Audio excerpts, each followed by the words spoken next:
What's up everyone, I am Will from Ghosthack, and today I'm going to talk to you a little bit about how I arrange, a couple different types of future bass drops, and I'm going to show you how I make some of my future bass drums.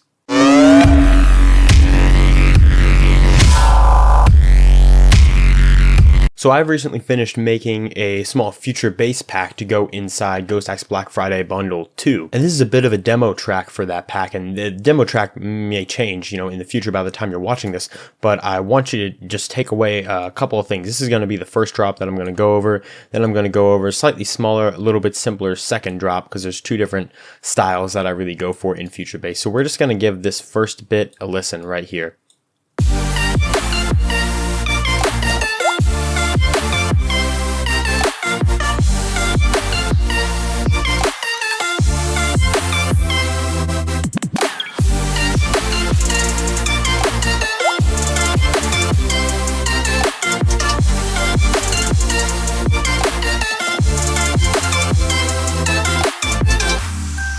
There's a slightly heavier, slightly more aggressive kind of upbeat style of future bass. It's big and in your face. And then there's this slightly less aggressive style, a little more chill.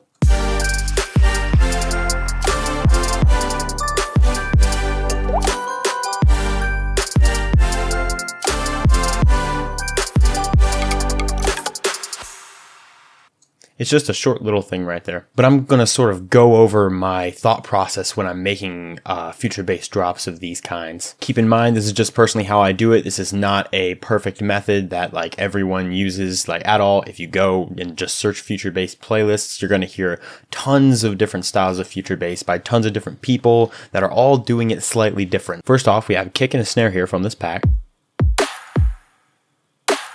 The snare, I actually have layered this snare right there, and then I have our little percussion sample layered on top of it, just so you have, just some keys jangling on top. And it works out pretty good. And then I also have these little reverses. First of all, there's a clap reverse going into the kick.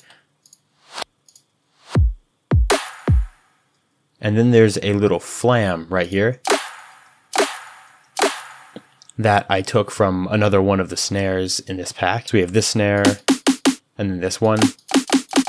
I just took the little flam from the beginning of that one and stuck it in front, and these flams like that sound pretty good. There's a few samples in here that have flams in them. I'll show you how to do those a little bit later in the video, but I just want you to keep in mind that I have those happening every now and then. I also have some little drum fill, sort of percussion, weird, cool things happening. This is one of them. Here's another one. Then I have this slightly bigger one happening right here, along with this sample. And this sample right here is actually a little bird tweet sample included in the sound effects part of the pack. And those are just going in strategic spots, kind of where the chords aren't. And I'm going to get to the chords in just a sec, but they sort of blend with the drums in that way.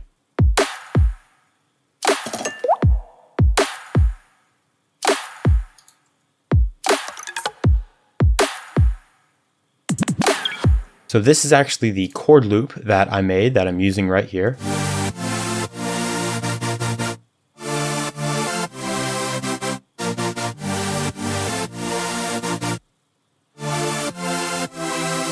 And I sort of chopped out some parts that I wanted to take out. But you see in this pack we have the chord loops going right here. We can find this one. This is G4.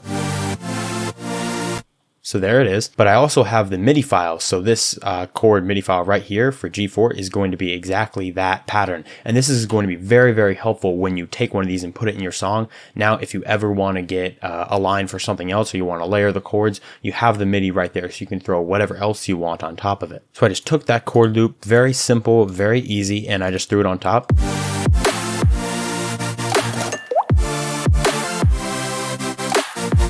And there is some sidechaining happening because I have a sidechain trigger hitting every time the kick and the snare hit, but there is sort of almost sidechain built in because I had the chords kind of fade in while they're doing their thing. And so next up after that, I have this bass line.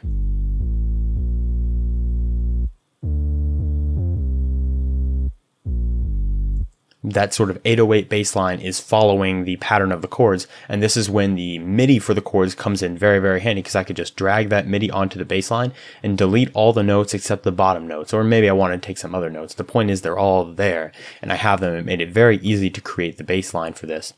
There is about 10 different 808 basses that you can use here, and you can make different decisions in these scenarios. I decided to sort of hold the bass line just like steady the whole time the chords are playing, even under this part. But it is perfectly acceptable to maybe create a volume automation if you want the bass line to hover back and forth with the chords. That is a very common thing to do as well. So all it would take would be a simple volume automation to just go up and down with these chords whenever you wanted. I liked that sort of 808 vibe that they gave off, just like a steady sound, especially when it mixes with the drums. So I just left it that way. But a lot of that is just specifically to taste.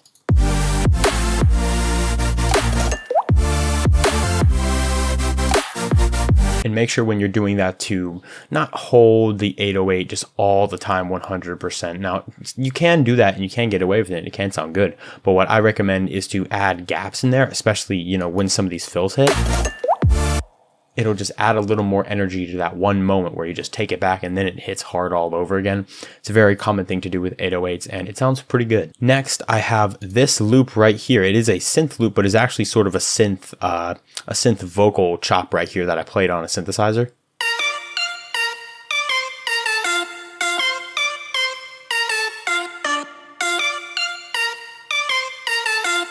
And the original file didn't match up perfectly with the chords because these are all separate. You see I have the synth loops going on right here. But I sort of chopped them up and pitched the individual parts around a little bit just to match a little more with the chords that we had going here. And these synth loops right here, like this vocal synth loop, has a MIDI file connected to it as well. And it has an individual hit right here. Let's see, this is F sharp 2. Yeah, there you go. You have just a single one shot. And I feel like this mixes with the chords pretty good.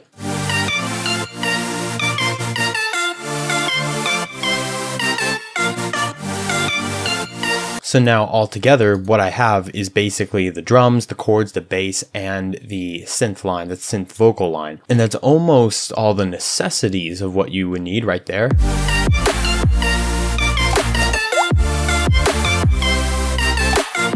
But it definitely lacked energy to me. I wanted to add these cymbals right here.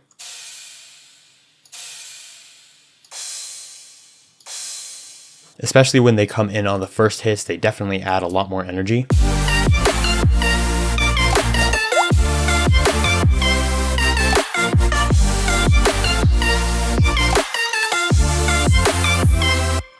And I added a slight riser right here, just this little clip,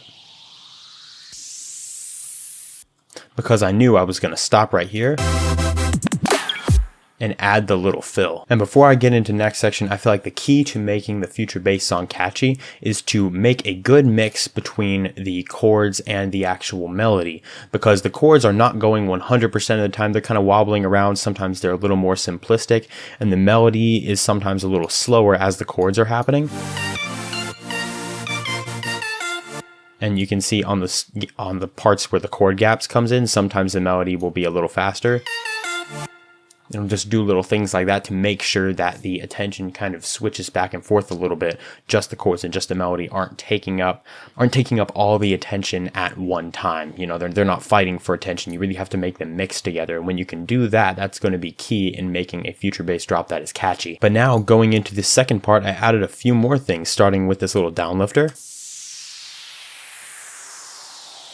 It's just really generic, included with the pack, just a generic downlifter. And there was this sort of watery arp synth thing.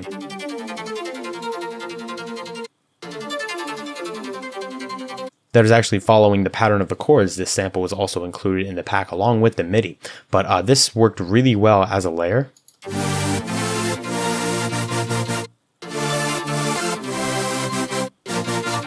Obviously, the beginnings and the ends would kind of be cut a little bit because of the side chaining. I also added this little vocal layer. It sounds very stretched and very warped, but that's because it's lower in the background. And I basically took this loop and moved it up 7 semitones, so it's basically a fifth on top of the other one. You can sort of hear the harmony. And the sort of scratchiness of warping it is definitely going to get lost in the mix of everything else. I just wanted to add a little layer to the synth vocal just to make sure it was a little bit thicker than the other part. And I have this downlifter here, which is very good to use in future bass. It's a bubbly, watery downlifter made from actual recordings of water. In this pack, during the sound effects section, I have a few different water recordings,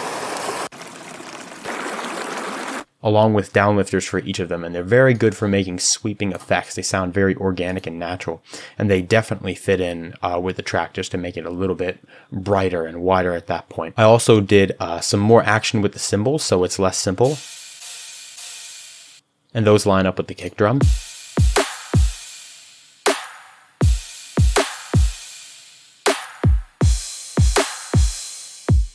And you'd really be surprised how much energy those cymbals add, especially when they're hitting on every kick drum. They're just bringing a little more high end, a little crispiness, and it's very, very nice. And the last thing I added that was different from the other section was this hi-hat pattern. Let me play it with the kick and the snare.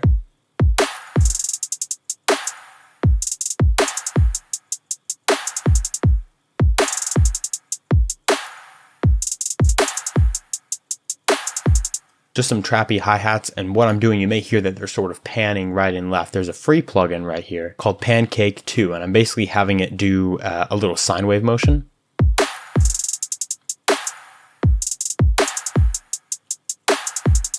Just panning it back and forth. You can do this with FL Studio plugins as well, or you can create an automation clip, sort of do your own thing. But I think it sounds pretty good with the trap hi-hats in there as well. So now I'm going to sort of reveal the rest. I know you've heard it before, but now just keeping all of that in mind, I'm going to play this a little bit.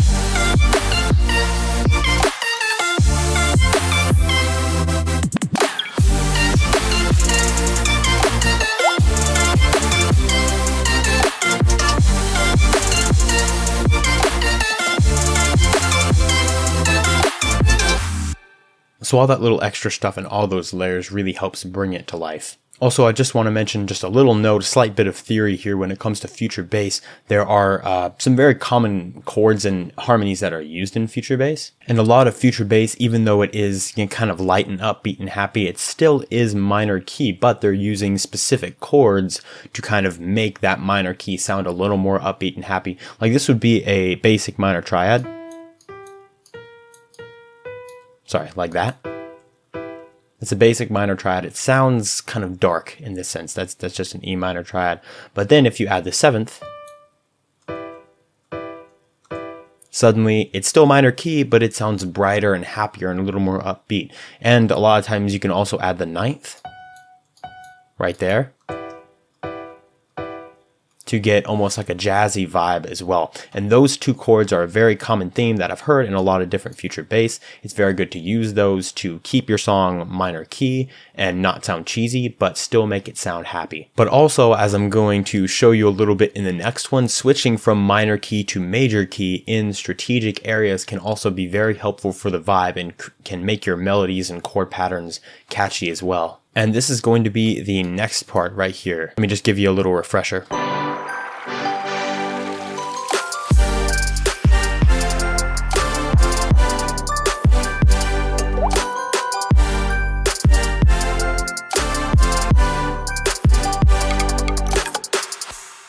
It's not quite as long as the other one because it's not quite as high energy. I feel like I didn't need to add too much more to it. But we have some different drums going on here. This time, I used some different samples and actually took the snare from a future bass drum loop because we have these full drum loops right here. You see I have the full one. And then there's the kick to it. And then there's a snare. And then I have the tops. But I just grabbed one of the snares, added a bit of reverb. Of course, I have sort of the pre-shifting clap.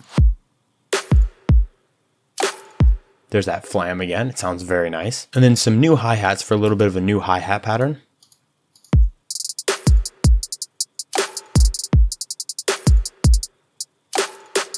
You can hear that I'm using that Pancake plugin again to sort of you know, move the hi-hats around the spectrum. It does sound very nice, especially if you need some new things sort of adding interest and filling things up instead of putting the hi-hats right in the middle or just leaning them off to the side. Having them move around is a good way to keep interest. And here I have the sidechain clips because these are no longer pattern clips. These are the actual audio files, so you can see the sidechaining happening. And in this situation, the drum hit was very light. So I decided not to sidechain the drum hit. If we were sidechaining, if we were like working with one of these again, I probably would put the sidechain because that's a much stronger snare hit. This one's a little lighter, a little more chill, and I think it functioned just fine without there being sidechaining on that one snare hit. Also, I did grab some of the sort of drum fill little pieces of the samples from the other part of the drop as well. And just for the record, like these are a little bit longer. I have like a bunch of them right here. You have a few different like drum fills and percussion fills that you can mess around with. And then I have sort of the full length of, or almost the full length of this one. And then it pops in just a little clap impact, which is really basic. It's also included with the pack. It's very handy. No matter what genre you're using, just a clap impact adds, you know, really nice texture to your transitions. But now I have some different chords going on here.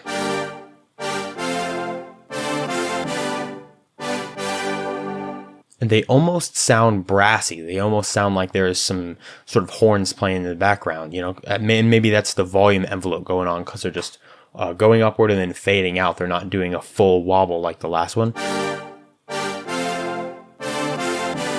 And right here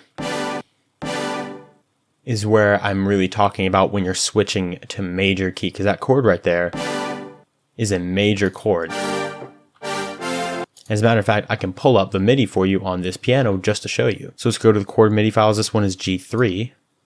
And we can throw that right there. We can hit accept. And now we can see exactly what's going on.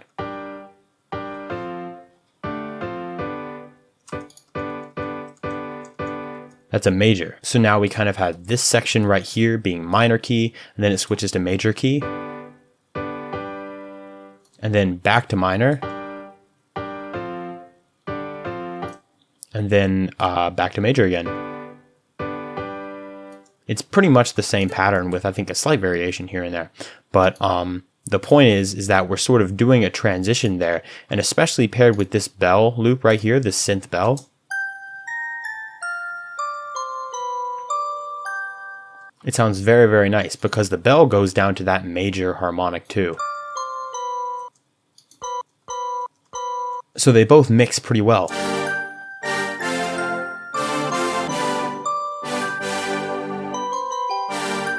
And see, I'm doing the same sort of trick where the chord sort of fades out, where there's sort of a gap, and then I'll do something a little more interesting with the lead or the bells. But in a lot of ways, the bell sort of follows the chords and what they're doing.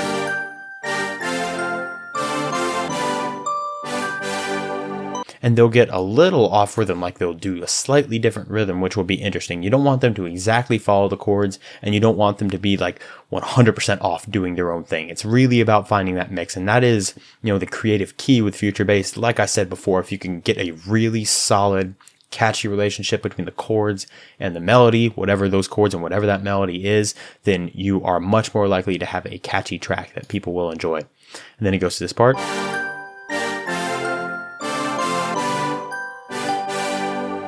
And then I just cut out that part at the end because I had a little fill going on here and I sort of ended the track. And then kind of like I did with the vocal synth layer before, I have this guy right here.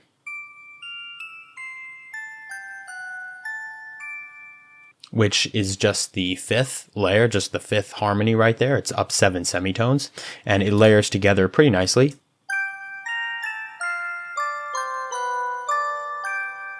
When you play it together, it almost sounds like the bell that you're hitting has those harmonics already inside it. It doesn't necessarily sound like it's two bells being hit until I did this right here. You can see I offset them a little bit. Now this bell was already had sort of 2 octaves on top of it. You can see right here there's sort of 2 main fundamental harmonics. And I slightly delayed those so it has a little sort of plucky sound. It sounds like somebody's actually playing it. And when you layer 4 of those on top of each other, it really strums together. It sounds very natural and organic.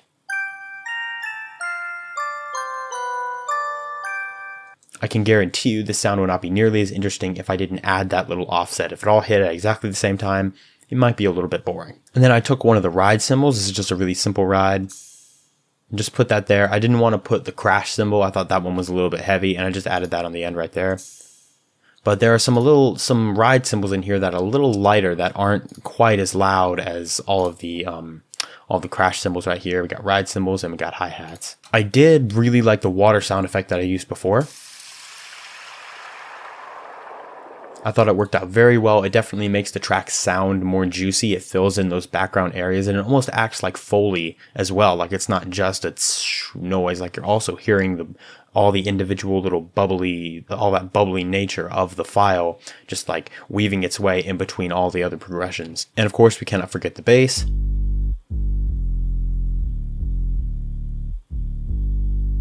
Following the progression of the chords, but still going along with the kick.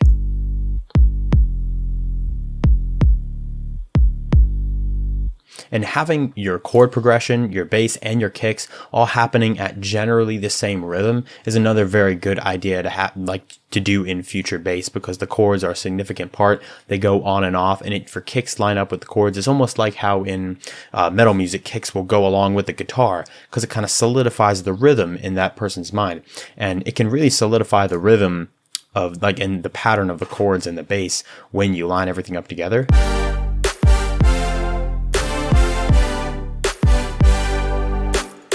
And then the snares, they're constantly just leaving a really consistent tempo in between it. So we make sure we have those. It's not a polyrhythm, but we make sure we have those two different rhythms, in their own separate field, but they're all working together. And the bass line was very easy to create. All I had to do was take the MIDI files that I brought up before. It's actually this one right here, and just delete all of them except the bottom notes. And then we just bring it to the correct octave, and then we have our bass line all lined up.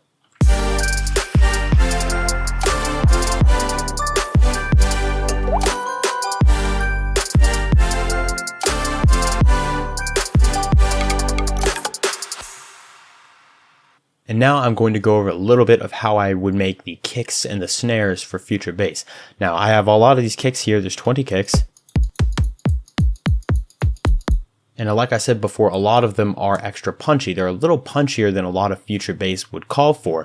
But that's because I think it's very easy to make a kick unpunchy. Like, let's take a nice punchy one. Yeah, that one's pretty loud. So if I take this one and it's nice and thick, and I throw it into, let's see, just an EQ. An easy way to make it unpunchy would be to take a little bit out of the mids, then roll off the highs. And it's already a little bit softer. If you wanted to, you could even add some kind of transient processor, just to soften up your kicks, but already we have our kick much, much softer. And a lot of times if you have a soft kick that you want to be more punchy, it's hard to really bring it out and make it just pound through exactly the way you want it to. So I elected to keep most of these kicks, pretty snappy and punchy. So what I would do in a lot of these situations is it's usually not that hard to, first off, kind of separate these out. What I would do is I would get I would make some kind of low end, right? So I'm going to pull up probably just a kick that I've already made here. So this is actually a kick that I made in Serum. This is from the Rhythm Revolution 2 pack. But I just want to take the low end of this kick. So what I do, I'd lower down the transient, and then I'd route this into 1, where I can sort of just lower the high end here, or just cut out the high end, because I just want this low end. I just want it to sound like that. So I'll go into Edison and record this out. And now I have a pretty nice low end. Essentially all this is basically just the sine wave, like this. Just a sine wave pitch drop. It's just kind of dropping in this manner. And then I'm controlling the volume to not stay up all the way. It's pretty basic when it comes to the essentials of a kick drum, just like that sine drop. And then cut the high end out, and there you go. You have your low end. You could even use the pogo if you wanted to maybe get a little click out of your kick drums and make them a little tighter.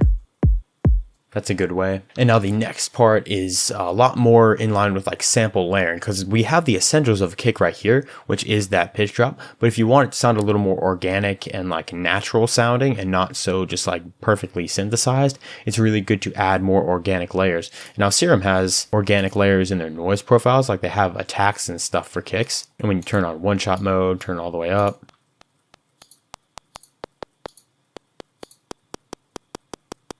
you can find some different stuff. And just as a really quick example, this is a Transient Perc 2 right here that we have from Serum. And if I just wanted to maybe throw an EQ on it and just take out a little bit of the harshness. There we go, a little bit like that, just so we have a little layer. Then it might layer with the kick decently. There we go. It's not a super hard, not a super punchy kick. It's just a pretty solid kick, and once you have a layer like this, we can make a better layer than that in a sec.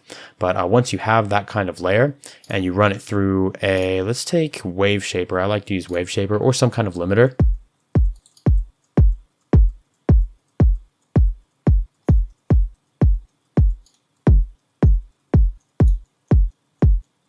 Just to add a little bit more power. Then you can take Edison and record it out. Then take this spot and then maybe fade it because it's a little bit long. That's not a bad kick to use for future bass. I can hear that hitting under some chords. They're very similar to trap kicks. So if you know how to make some trap kicks, or if you have some trap kicks as well, they're very, very nice for future bass. But instead of using a little Serum sample, a lot of the times what I like to do is just take some other kicks and kind of find some samples from them. So let me take Ghosthack Drum Hero 2. Drum Hero 2 usually has some good ones, because all I want is to take some kicks right here and then just find, there's a lot of them, just find kicks that I think it has a nice high end. A lot of these aren't super duper punchy. It's like I can find some more subtle high ends. I kind of like this one.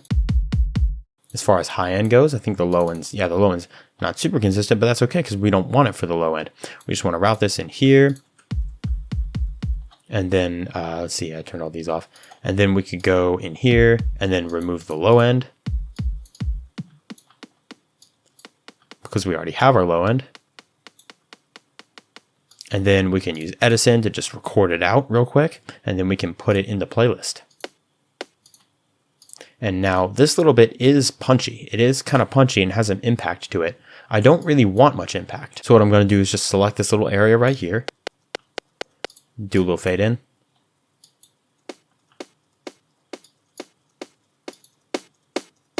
It still has punch, but it's not as clicky. So now we can bring that in right there. And that's essentially the high end of that kick. And now putting the WaveShaper on it once again. We have not a bad kick. And if you want to have more punch to your kick, obviously you could have just not faded out the sample like I had done in Edison. Sort of did a little fade out. You wouldn't have to do that. Or you can just add like a transient processor. But you see, even with that, it's a little hard to get the punch out of the kicks. That's why, again, I elected to make the majority of the kicks in the future bass pack a little punchier. But that's how I would go about making the kicks. It's usually pretty simple. Now, there is a video right here on the Ghosthack website about creating your own snare. Just create your own unique snare. I made this a while ago, and I'm going to sort of just play off that and use the snares that I made from that session. So if you are curious on as to how I made them, you can go back and look at that video, and I have a step-by-step process in doing that. But I'm going to show you how to sort of make them more toned for future bass and sort of show you how I edit them to fit in a future bass song. So I'm going to take this snare that we made before. Nothing special, it's a pretty generic sounding snare, but the first thing I'm going to do is actually pitch it up a little bit. Maybe 3. I'll go up 4 like that. And the first problem that I have is now the high end is a little too high. It's a little too piercing for future bass. We want future bass snares to be a little more clappier, not so like dubsteppy. It sounds kind of like a neuro snare.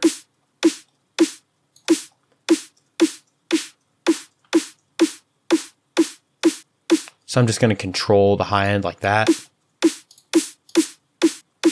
There, it's not so piercing. And then also I'm going to fade it out. I don't want this tail to last too long.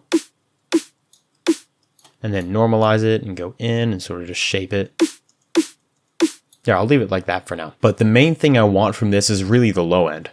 Like I like that sizzly high end, it's nice, but I'm gonna add other layers for the high end. I really like that low end right there, and I want it to punch through a little bit. But the snare, like I said before, needs to be a little clappier. Now I actually recorded some claps. This is just me and a couple of people in a room going like this around this mic. So I'm just gonna use that to my advantage. I'm gonna take this clap and just use it as a layer. Sometimes you can offset it, but it doesn't always work. Only in certain situations. So I just like it the way it is. I'm going to route that 1 into 2.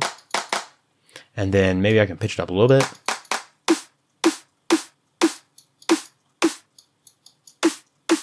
Yeah, not all the way up there, probably just 2. So I can leave that like that. And I'm also actually going to use a serum clap, but it's going to be for a slightly different purpose as well. Because a lot of future bass, it doesn't just have the snare hitting. It has a lot of other, it has this sort of tail to it that has meat. It has a sort of tone and a vibe. Like you can hear that tail. It has that interesting texture to it. And that's a very common thing to hear in future bass. It gives the snare a lot more character. And I can sort of achieve that if I have a clap or something like that. So I can pull up a clap that I made with Serum. This clap is also from the Rhythm Revolution 2. What I'm going to do is I'm going to turn off the delay and the reverb. So we just have that. And I'm going to sort of untighten this. It's up very tight right now. And I'm going to fade it like that so it doesn't have too much impact. I'm going to lay that down right there, and then I'm going to record it out, but you can hear what it sounds like just layered, just straight up. Doesn't actually sound half bad, but I'm going to route this into 3 because we're going to do a specific thing with it. I made this very specific patcher preset, which I'm going to show you how I made this patcher preset right now. It's very simple. I call it EQ the verb, where basically I have a dry signal going right through with this line. It's just the clap, that's all it is. And then I have a different chain right here. Let me turn this off, which first has an EQ. I have it shaped like this, and then I EQ'd it a lot. I just took out a lot of the lows and most of the highs, and then found a good spot right here in this clappy area of the EQ. I made this preset particularly for making future bass snares because it works very well. Then I have a reverb after that, which I've turned off the dry. If I had the dry up, you could hear the clap, which might sound good, but I wanted to have just the reverb. You can even add some early reflections if you wanted. But all I wanted was a reverb to layer with this, and I wanted to be able to EQ exactly what frequencies got reverbed. This is why Patcher is so great. You can kind of assemble your own thing. And actually, this clap is pretty high. It gets kind of high frequency. I'm going to roll off the highs anyway. And lows as well. I'm just going to do this. Not straight cutting. I'm just kind of lowering it down and controlling it. But now we have this going on. Let's turn up the verb.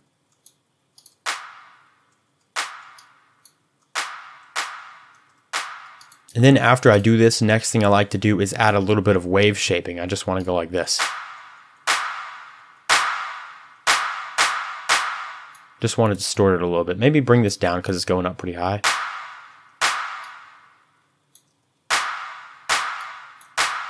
I want to make sure that tail gets a little bit of saturation going on and a little more power, because this is what's going to add that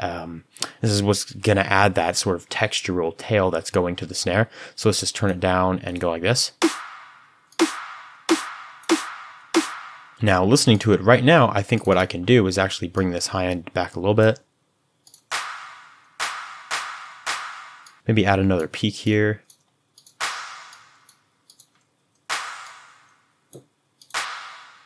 Right about there. And this is going to be that reverb tail.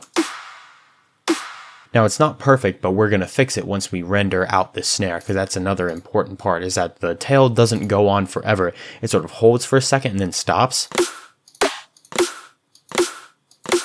It doesn't just off into the distance. It doesn't fade out. We're going to have to cut the fade a little bit, but that's going to happen when we render out the sample. The last thing I want to add is definitely some sort of foley layer. And I have some percussions here. I really like using like keys jangling for this. This one I like specifically for snares, right there. And I think what I'm going to do is it's very sharp. Let me see if it just layers straight up like this. It actually does work pretty well. So what I'm going to do is I'm just going to route it into 4. I thought I was going to have to fade out the beginning if it was weird, but it wasn't weird at all.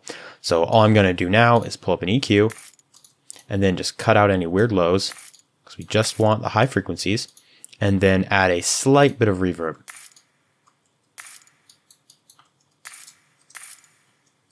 Actually, that's a pretty decent amount of reverb. We want to make it mix into the rest of the sample. And now after that, we're just going to go into the master here, and we're going to pull up the WaveShaper.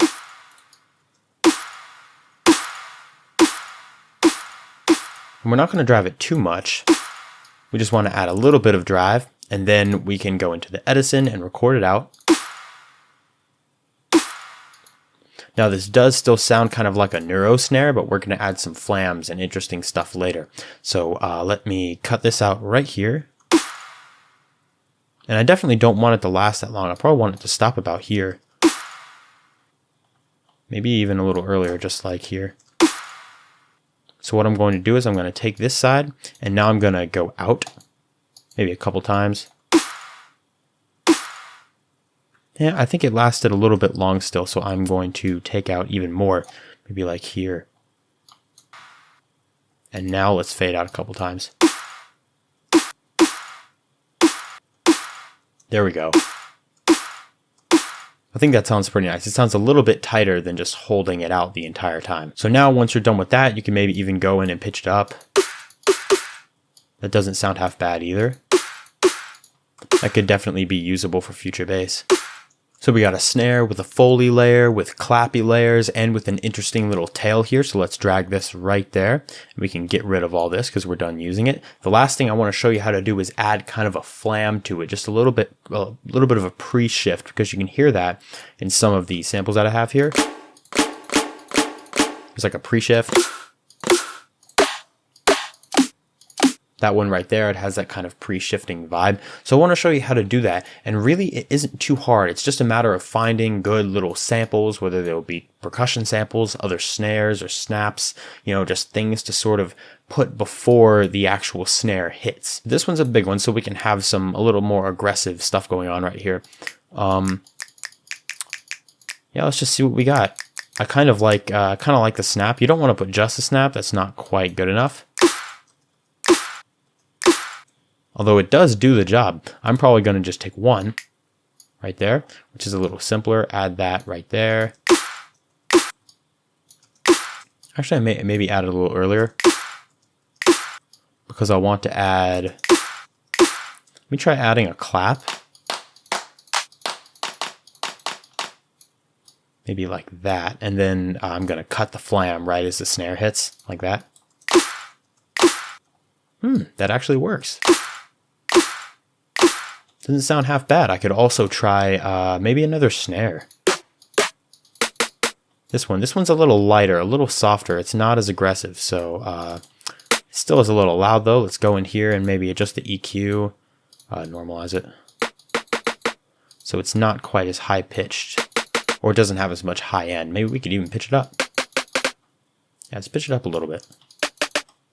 Yeah, that'll be good. And then let's see if this works. It may not. It still works. This one's a little more aggressive. We're getting a little bit of just some weird, just immediate dropout action that's giving us some weird things happening in the low end. If we have it fade out, that is a little bit easier for us to deal with. Yeah, it sounds a little bit better. But those pre-shifting sounds are very, very useful, especially if you don't use them all the time. Like take this, for example, just a little drum loop. If you just use them like on that second one or something else, just take that flam and use it on every other snare maybe. And that can be a very useful trick. Now this was a very heavy snare that I made. I made a pretty heavy snare. You can definitely make lighter snares. If you go into the other tutorial that I was talking about before, then you can, see what I did and how I made it just really punchy and really heavy. If you pitch it up a little bit more and maybe not add quite as big and heavy of a tail, it might be a little bit easier. But a lot of that also had to do with the samples that I was grabbing from to kind of layer them together to make a snare. Like I said before, I don't want to waste your time if there's already a video up on our YouTube channel about it. But that is how I would basically take care of my future bass kicks and snares. So thank you guys so much for watching. I hope you enjoyed the video, and I hope you enjoyed that future bass pack inside of the Black Friday Bundle 2. We really appreciate all of your support, and I will see you in the next video. Happy producing.